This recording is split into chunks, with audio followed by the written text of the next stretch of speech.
For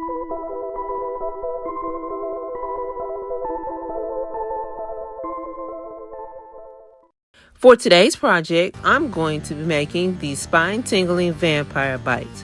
You need 1 1/4 cup of water, 1 package of raspberry jello, 4 ounces of lemon lime pop, and a fresh lemon.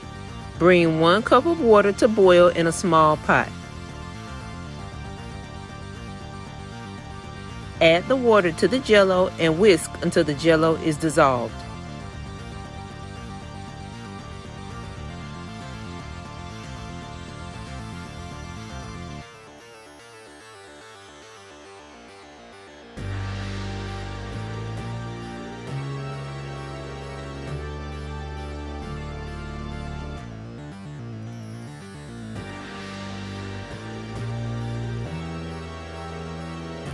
Add 4 ounces of lemon lime pop and the remaining 1/4 cup of water to the jello and stir.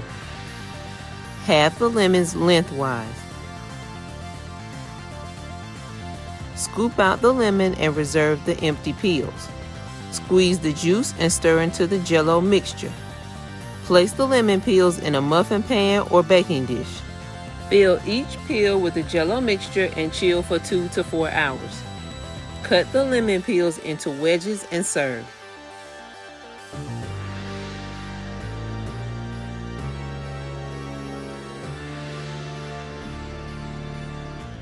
Thanks for watching and make sure to like and subscribe.